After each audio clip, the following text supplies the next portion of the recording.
Welcome everyone. In today's video, I wanted to talk about all of the important news that happened in the Solana ecosystem this week. And the first piece of news comes from Saber. So they have announced on their Twitter page that you can now stake the SBR token and create proposals in the Saber DAO, which is a great step forward to actually making the Saber token useful. Because for like the past 4 or 5 months, basically all you could do with it is farm and dump it. But now you can actually use it to govern the DAO. And they've also introduced new tokenomics changes, so you'll be able to lock up your Saber, and in return you'll be getting the Saber tokens back. This has led to the narrative around the curve wars coming to Solana, but instead of it being curve, it will be Saber instead. And if you know anything about the curve wars, this could potentially be highly profitable.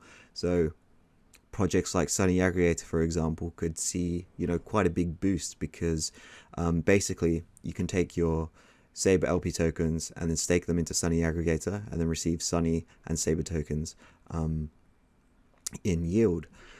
So that's very similar to Convex Finance, and Convex Finance is a $2 billion project. If Sunny can do 10% as well as Convex Finance, that puts Sunny Aggregator at like a $200 million valuation. So let's see if that actually plays out. But I'm definitely keeping my eye close to Saber and its surrounding ecosystem, just in case, the Saber wars actually start to occur. So if you're not familiar with DeGods, they're a deflationary NFT series here on Solana. So they're announcing the launch of Dust. So with Dust, you'll be able to burn any NFT or stake DeGods to receive Dust in turn. So I'm just going to read the article quickly. I think this is quite interesting. I don't know precisely if this will be successful or not, but it's, exciting to just, keep an eye on. So Dust is a reserve currency backed by fire and diamonds. So the initial supply of Dust is 0, and Dust can only be created by burning or staking NFTs. So the first part, burning NFTs. The amount of Dust earned for burning NFTs depends on which class the NFT is in. You've got Class A, so this will be DeGods. DeGods will always generate the most dust when burned. DeGods receive a proportional amount of dust in relation to their rarity. As the protocol grows, the DDAO will gain the ability to approve projects to be added to Tier 1. If approved, the project's rarity charts will be integrated into the burn contract. So, I expect Solana Monkey Business, Thugbirds, Degen Ape Academy, Aurorians, that sort of thing will probably be approved for burning. So Class B, which is rugs and miscellaneous. So any Solana NFT can be burned for a small amount of dust. So here they've got those soul bears. There'll be a Twitter bot that will tweet every time an NFT is burned for dust. So to prevent abuse, there'll be expansive lists of projects created and maintained by the DDAO. So if you've been rugged on any Solana NFT projects, then expect to be able to use that in order to mint dust.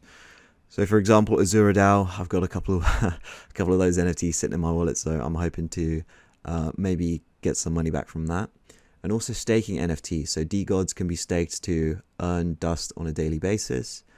So yeah, this is interesting. We'll see how this works. I don't see the sort of long-term potential in this. Will it be relevant in 1 or 2 years' time? Probably not, but you might be able to make a bit of money if you play it on the short term.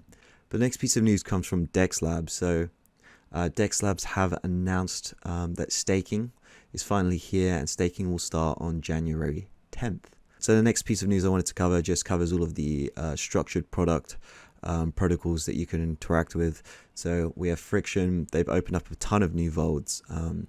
So you can get insane yields on different collateral that you deposit here. So 169% APY on Luna, 193% on Saber, 84% on Sol, 100% on Mango Markets.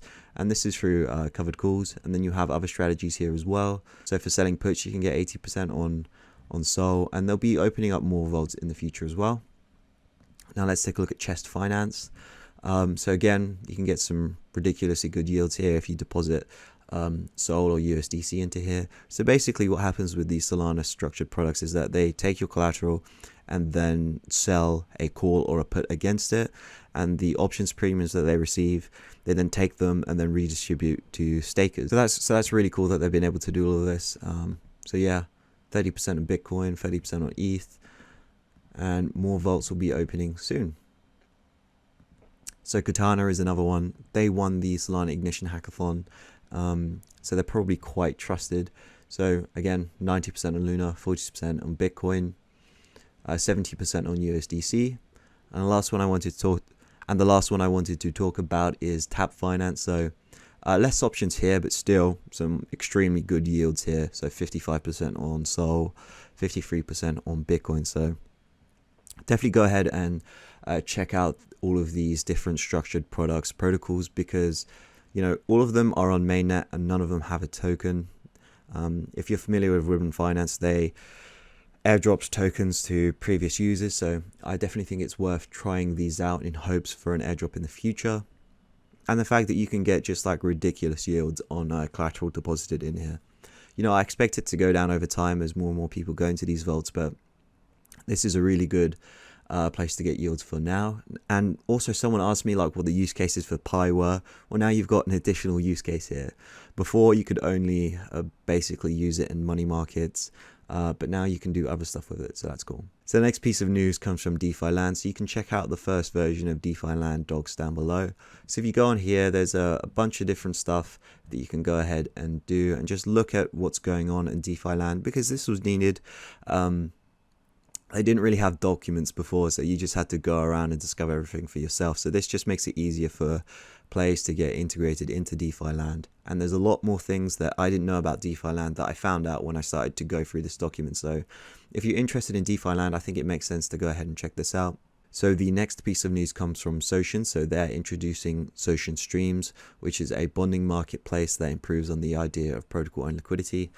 So this is interesting because there are, I think, like 4 protocols looking to do bonding as a service. So if you're not familiar with that, it's basically what Olympus Pro does. So it enables protocols to purchase their own liquidity. So it means that they don't have to pay out a ton of money on liquidity mining incentives. They can own their own liquidity. And Socian, Invictus DAO, God DAO, and I think Penguin Finance have all thrown their hat in the ring to sort of offer this to protocols.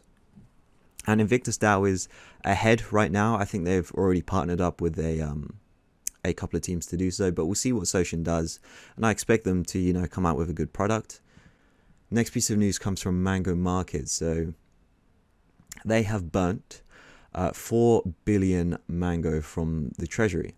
So now there is only 1 billion Mango in circulating supply, and the max supply of Mango is now at $5 billion. And the last piece of news comes from Aurora. So they've released a minute-long video of just some gameplay, and I'll let it play out for you guys so you can just check it out. So just remember that none of this video is financial advice, and thank you for watching. I hope you enjoyed this video, and make sure to subscribe for more videos like this one.